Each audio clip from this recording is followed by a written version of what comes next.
que durante casi 80 años la comunidad médica vivió literalmente aterrorizada de recetar testosterona? Y todo por miedo a provocar un cáncer fulminante, ¿sí? Exacto, o sea, basándose en un único estudio del año 1942 y que décadas después la ciencia moderna haya descubierto que tener la testosterona baja podría ser de hecho muchísimo más peligroso para el corazón y la próstata, es un giro de guión digno de una película de misterio, de verdad. Vamos a desgranar esto porque tiene tela. Desde luego que la tiene. Es un tema fascinante. Hoy nos sumergimos en un análisis a fondo sobre un tema que está rodeadísimo de desinformación, de mitos y, reconozcámoslo, de un marketing brutal. Hablamos de la testosterona, el envejecimiento masculino y la famosísima y controvertida terapia de reemplazo de testosterona, la TRT. Que está muy de moda últimamente, por cierto. Totalmente. Nuestra misión aquí es separar la ficción, el marketing, de la realidad médica sobre lo que le sucede realmente al cuerpo masculino a partir de los 50 años.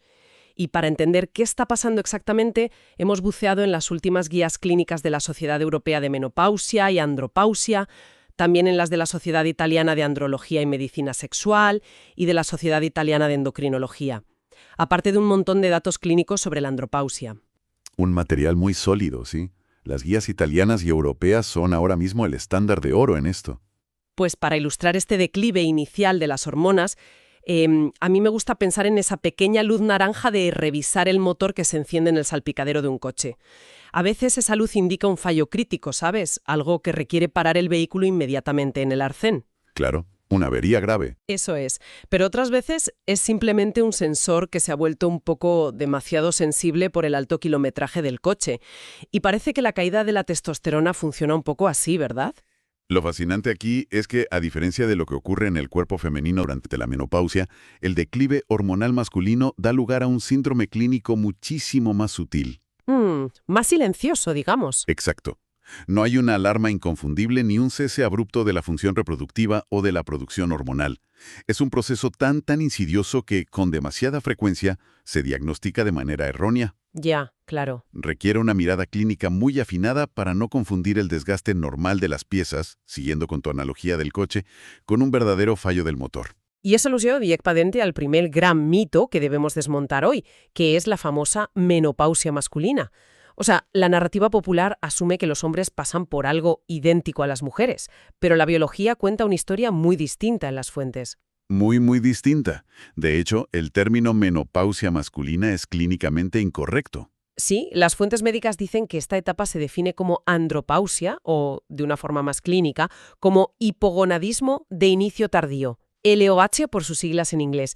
Y el dato que más me ha dejado fascinada de las guías es la lentitud del proceso. Al parecer, a partir de los 30 años, los niveles de testosterona disminuyen aproximadamente un 1% cada año. Un 1% anual sí, parece poco, pero se acumula. Claro, es que las matemáticas son implacables. Al llegar a los 50, el cuerpo de un hombre puede estar produciendo solo el 40% de la testosterona que tenía en la juventud. Y aquí es donde el contraste con la mujer es brutal. Sí. La fisiología femenina es totalmente otra historia. O sea, la menopausia femenina es como un interruptor de luz. Se apaga de golpe, los estrógenos caen en picado y los síntomas son evidentes de un día para otro casi.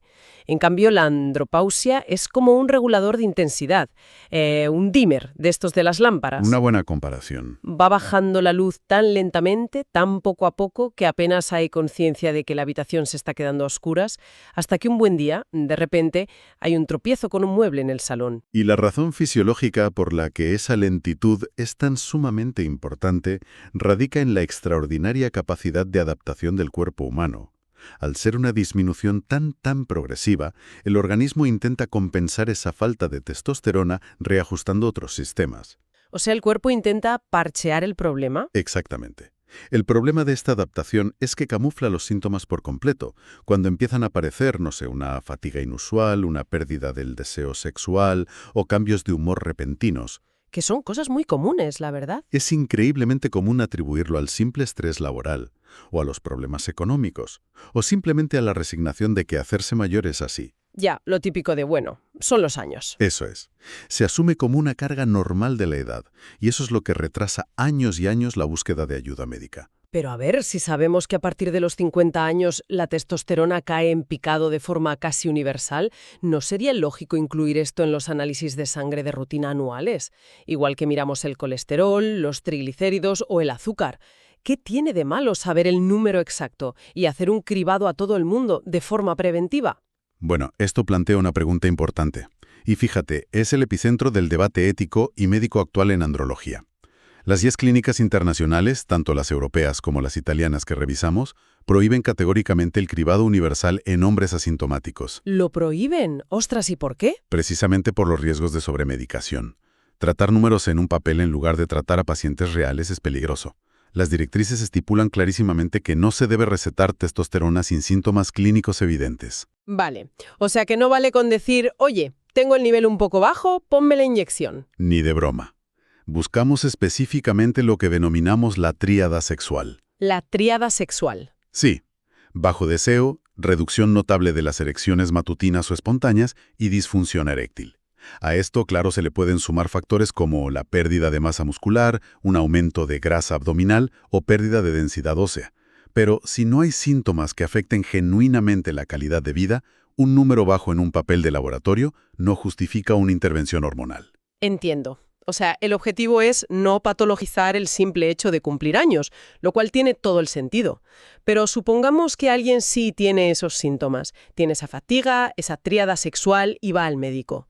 He estado revisando las guías italianas de andrología y endocrinología, las de la SIAMS y la SIE, y me llama la atención lo increíblemente rígidos que son con los análisis. Son muy estrictos, ¿sí?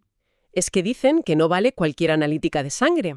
Hablan de extraer sangre obligatoriamente entre las 7 y las 11 de la mañana y además en ayunas. Parece que estemos intentando desactivar una bomba antes del mediodía, de verdad. ¿Por qué tanta rigidez matemática para un simple análisis de sangre? Pues porque la testosterona no es estática. Sigue un ritmo circadiano muy marcado a lo largo del día. Ah, vale. O sea que cambia según la hora. Cambia muchísimo. Alcanza su pico máximo a primera hora de la mañana, recién levantado, y va decayendo a lo largo del día. Si le mires la testosterona a un paciente a las 4 de la tarde, el nivel va a salir artificialmente bajo.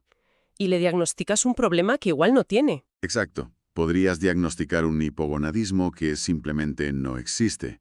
Además, la exigencia de estar en ayunas no es un capricho. Se debe a que la ingesta de alimentos, especialmente los carbohidratos, provoca una liberación de insulina, y la insulina suprime temporalmente la secreción de testosterona. Madre mía, o sea que tomarte unas tostadas antes del análisis te arruina el diagnóstico. Un desayuno fuerte puede alterar completamente el resultado clínico, sí. Por eso la rigidez. Vale, la hora y el desayuno importan una barbaridad.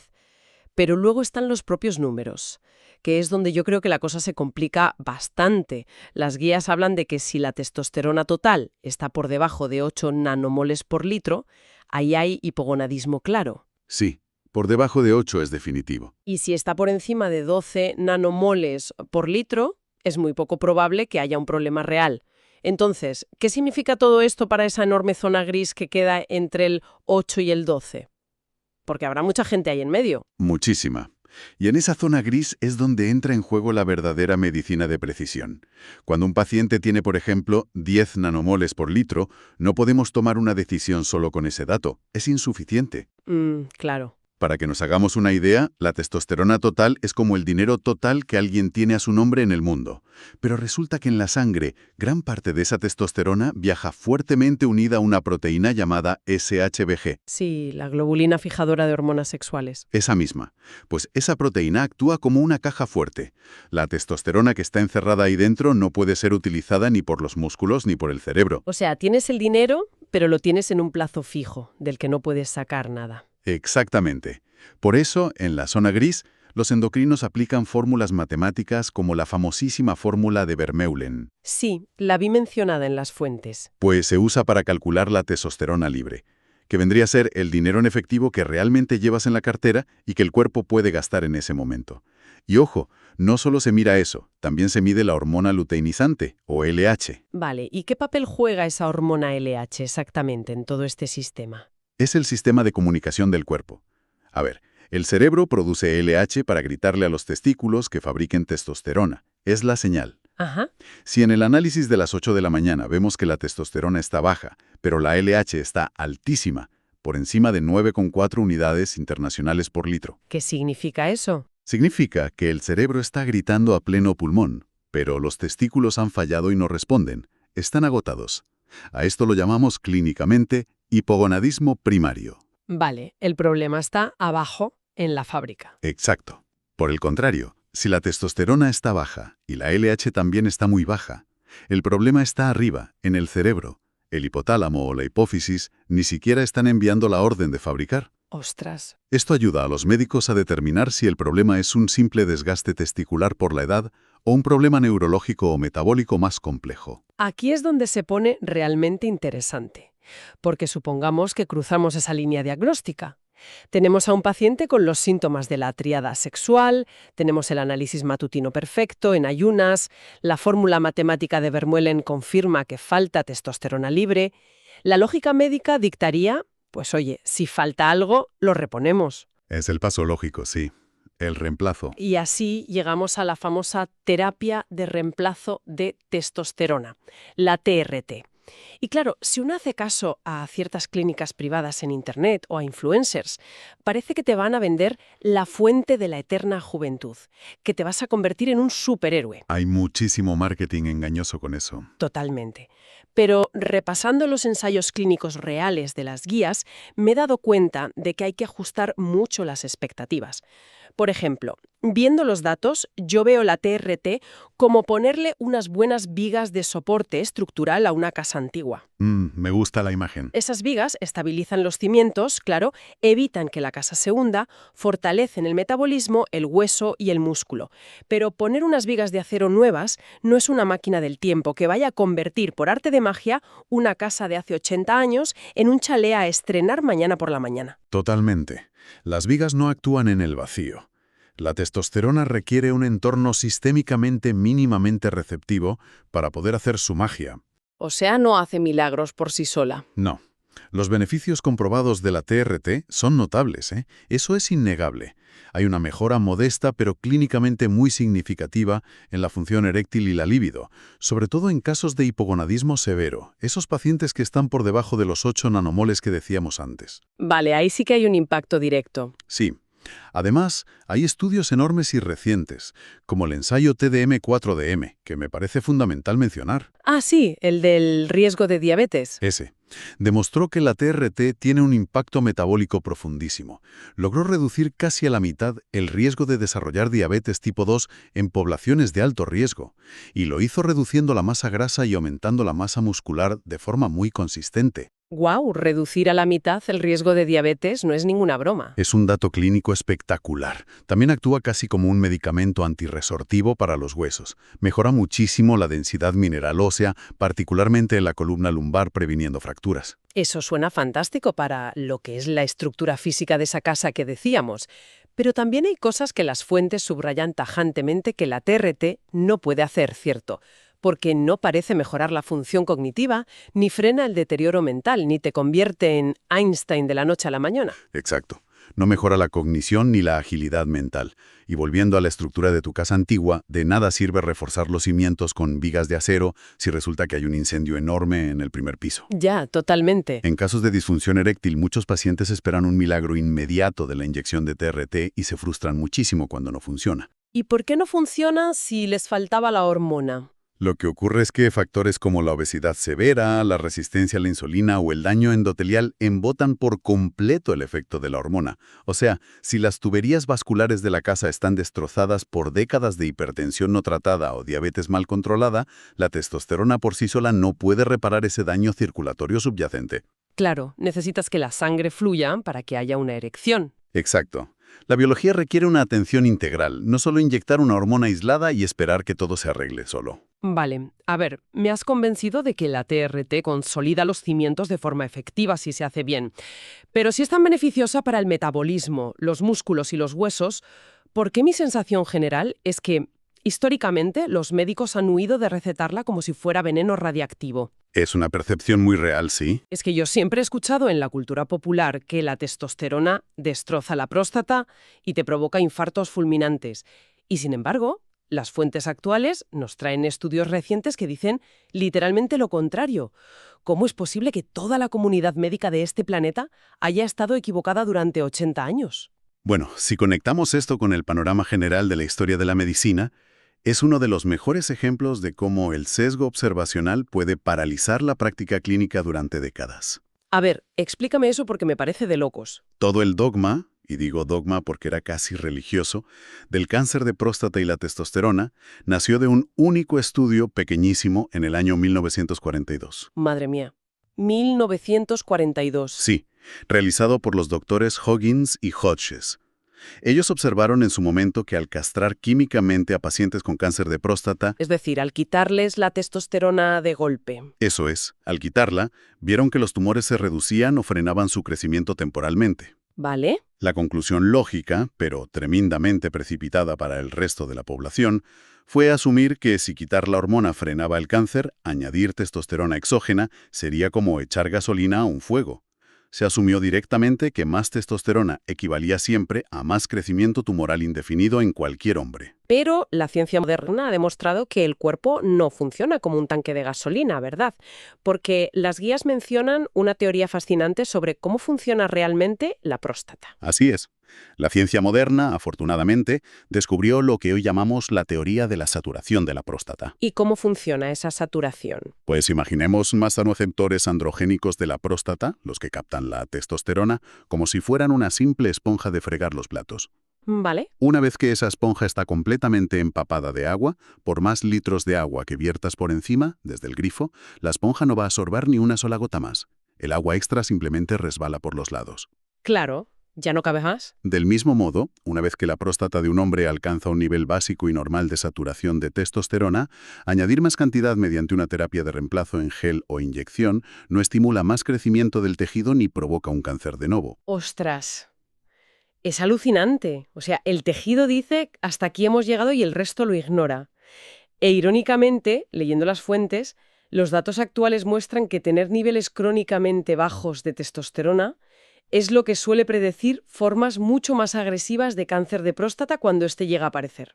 Exactamente. Es la gran paradoja que tardamos 80 años en entender. Lo que pensábamos que causaba el problema resulta ser, en su ausencia, un factor de riesgo casi peor.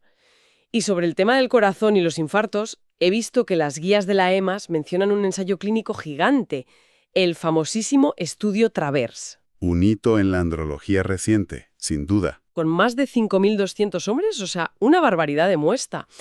Y resulta que demostró que la TRT no aumenta para nada la incidencia de eventos cardíacos graves frente a un placebo. O sea, desmontando otro mito histórico brutal de un plumazo.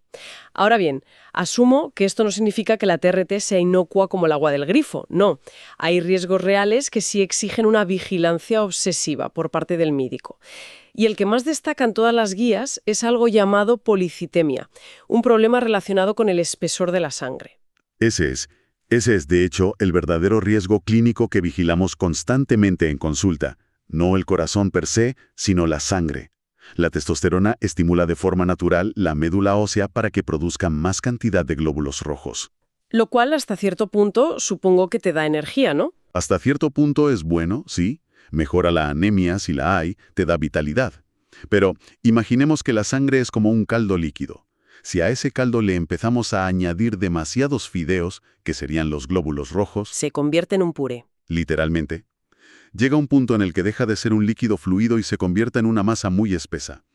Clínicamente este espesor se mide con un parámetro que se llama hematocrito en los análisis. Sí, el porcentaje de glóbulos rojos. Exacto. Si ese hematocrito supera el 54% en un paciente con TRT, el corazón de repente tiene que bombear algo parecido a la miel por las venas. Madre mía, qué esfuerzo para el músculo cardíaco. Y cuando la sangre es tan sumamente espesa, la fricción aumenta y el riesgo de que se forme un coágulo, una trombosis venosa profunda o un derrame cerebral se dispara exponencialmente. Ostras. ¿Y qué se hace si llega a ese 54%? Si eso ocurre, el tratamiento hormonal debe pausarse inmediatamente. O en algunos casos se debe realizar una sangría, una extracción de sangre terapéutica para aligerar el volumen. Y, por supuesto, no podemos olvidar el otro gran impacto de la TRT, que es el tema de la fertilidad. porque al introducir testosterona exógena desde fuera, el cerebro detecta que ya hay de sobra y apaga la producción natural de esperma en los testículos. Sí, la suprime casi por completo. Es un anticonceptivo masculino muy eficaz, aunque no se recete para eso. O sea que la monitorización médica constante no es una sugerencia amable. Es una obligación absoluta de por vida. No puedes simplemente ponerte un parche o un gel por tu cuenta y olvidarte del tema. Tienes que medir el antígeno prostático, el famoso PSA, y vigilar la densidad de la sangre cada pocos meses. Es innegociable, ¿sí? Sabiendo todo esto, ¿cómo se administra exactamente en la práctica clínica diaria? Y sobre todo, para la gente que nos escucha, ¿hay alguna alternativa a estar medicado y vigilado de por vida si uno cae en ese diagnóstico? ¿De hipogonadismo en la zona gris? Pues en cuanto a la administración, hoy en día afortunadamente existen múltiples opciones, muy cómodas. Para los hombres mayores, las guías prefieren a menudo los geles transdérmicos de aplicación diaria, como si fuera una crema hidratante los hombros. Ah, muy fácil. ¿Y por qué el gel en vez del típico pinchazo? Porque tienen una acción corta y simulan muchísimo mejor el ritmo circadiano natural del cuerpo, ese pico de la mañana que mencionábamos. Y lo más importante, presentan un menor riesgo de espesar la sangre, de causar esa policitemia, en comparación con las inyecciones intramusculares de acción prolongada que generan picos hormonales altísimos de golpe. Vale, tiene sentido para mantener los niveles estables. ¿Y sobre la alternativa a medicarse? La alternativa real y primaria a la medicación es lo que llamamos el tratamiento del hipogonadismo funcional, que está íntima y directamente ligado al estilo de vida. Fíjate, esto es lo que me dejó sin palabras revisando la documentación de las fuentes. La relación entre la grasa corporal y la testosterona resulta que es bidireccional, ¿no? ¿Totalmente bidireccional? Es decir, antes de pensar en inyectarse absolutamente nada para siempre, el simple hecho de perder peso tiene un impacto matemático asombroso en los niveles hormonales. Las guías señalan literalmente que perder solo 5 kilos de grasa corporal resulta en un aumento natural de 1 nanomol por litro en la testosterona total. Es un cambio inmenso para solo 5 kilos. Es biología pura devolviéndote el favor. Usar TRT para intentar curar una fatiga crónica sin cambiar una dieta desastrosa o un estilo de vida sedentario me parece equivalente, volviendo a las casas, a poner cubos de agua por todo el salón para recoger las goteras, en lugar de subirte al tejado, buscar la grieta principal y repararla. Esa es la conclusión clínica más contundente de todas, sin duda. Verás, el tejido adiposo, la grasa de la barriga, no es un almacén pasivo de energía donde guardas las calorías y ya está. Es un órgano endocrino tremendamente activo. ¿Un órgano? O sea, la grasa fabrica cosas. Sí, la grasa contiene grandes cantidades de una enzima que se llama aromatasa. Lo que hace la aromatasa es, literalmente, secuestrar la testosterona circulante en la sangre y transformarla químicamente en estrógenos, las hormonas femeninas. Ostras, te roba la testosterona. Te la roba y la convierta. Por tanto, cuanta más grasa abdominal se tiene, más testosterona propia se destruye en el proceso. Es un círculo vicioso perfecto. Menuda faena. Por eso las directrices europeas de la EMAS recomiendan encarecidamente la pérdida de peso y el ejercicio de fuerza en el gimnasio, como el tratamiento de primera línea y absolutamente prioritario. Antes que cualquier receta médica. Siempre. En la práctica clínica diaria, a veces utilizamos la TRT de forma temporal, en pacientes con obesidad muy severa o depresión, simplemente para darles esa chispa inicial de energía. Como un empujón para arrancar, digamos. Exacto. Esa vitalidad mínima, necesaria para que puedan levantarse del sofá, ir al gimnasio, empezar a generar músculo y romper ese círculo vicioso de la aromatasa. Una vez que la composición corporal cambia y pierden grasa, el eje hormonal natural a menudo se reactiva por sí solo, y la medicación puede retirarse de forma completamente segura. ¡Qué pasada! Bueno, pues llegamos ya al final de este análisis a fondo y es hora de atar cabos. Hemos descubierto hoy que el declive hormonal masculino no es un apagón repentino como en la menopausia, sino un dimmer que baja muy lentamente, requiriendo diagnósticos precisos, siempre en ayunas y siempre por la mañana, para descartar falsas alarmas.